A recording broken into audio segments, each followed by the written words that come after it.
Just after the dot, the line is the most basic element of art, and it's where I want to start out our art unit. So today we're going to learn about different kinds of lines and terms we use for these lines, and then create an artwork all based off of lines. Okay?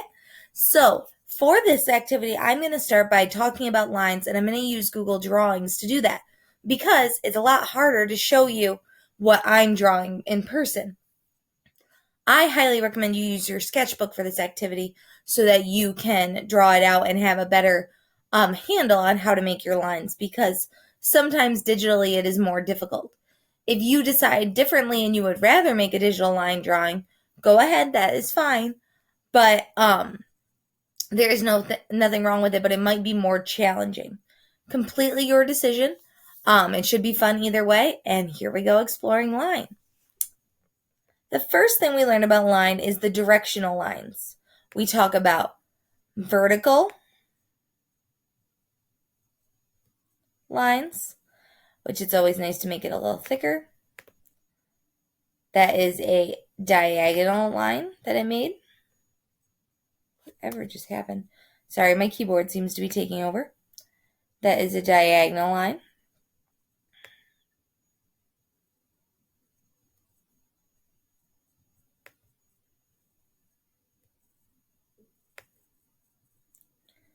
And then this is a horizontal line.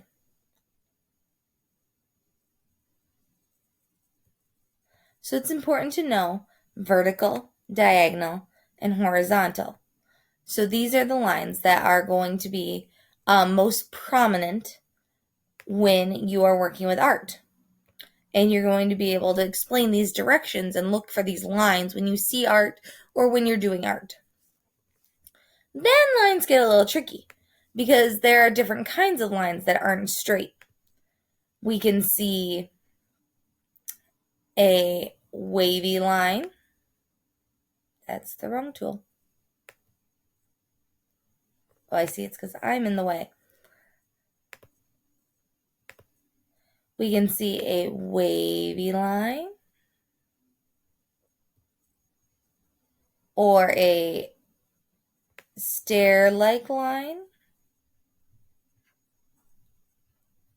And again, digitally drawing is more challenging.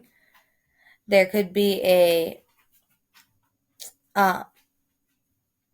spiral line or a curly line.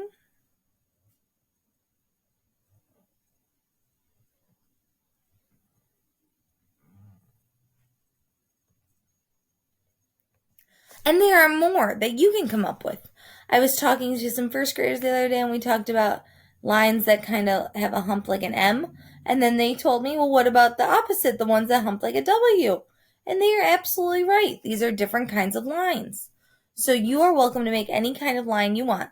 But I want you to not necessarily fill, but use a great deal of lines on one piece of paper. Something similar to this, but possibly fuller. And then you are going to do a draft. Well, I should begin in the beginning. Sorry. First step is you're going to do a draft in just pencil. And you want to color this lightly because you don't want to see the pencil in your end product. So you're going to color this in lightly with pencil. You're going to draw your different lines. When you're using straight lines, you might want to use a straight edge, which can either be found with a piece of paper or a ruler. Then you can add in squiggly lines wherever you see fit, or different kinds of lines like this. You can also use lines to make a creation, but I want you to be very deliberate in making lines. This isn't just drawing your favorite thing. I want you to draw lines. So if you're going to draw a dog, make sure it's a line dog, and you work on all the lines that go into being a dog. If it is going to be a landscape, make sure it is full of lines. Think about what your wind is going to look like.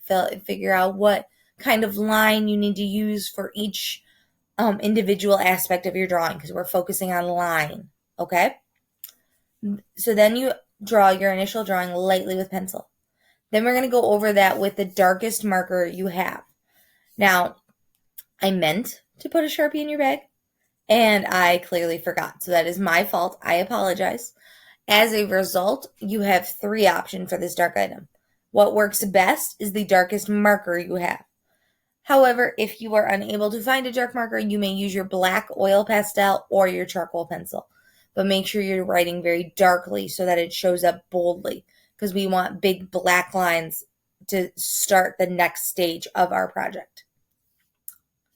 Finally, we are going to add color. And this project, when I like to do it, I really like to do it with wow,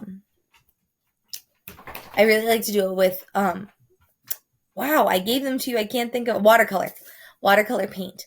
And what I do is in each different section, like see how these lines make a section here? That would be one color. This section here would be one color. These 2 triangles would be different colors. This would be a different color. And you can kind of make a mosaic of colors that was created by your lines. And we'll learn more about mosaics later, but it's an art style where we're putting pieces together and you are creating pieces from all these lines you made. So also be conscious of intersections, because when lines intersect, that's when we're going to make different shapes and have different sections come up into your project. And so like I said, I like to use watercolor in this because I think it's a good example and it sets up good barriers and helps you learn control with watercolor.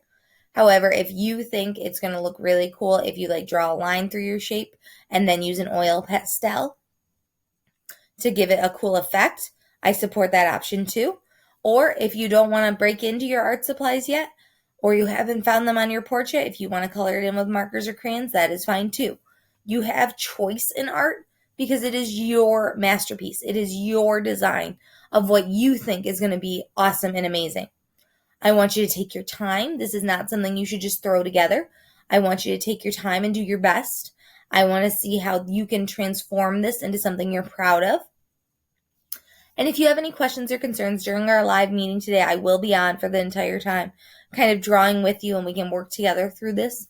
But I do want you to spend time on this and do your best. Okay? I hope that all makes sense. If you have any questions or concerns, I will be there during the live meeting, or you can feel free to leave a comment. And I hope you have a wonderful Wednesday. Bye-bye.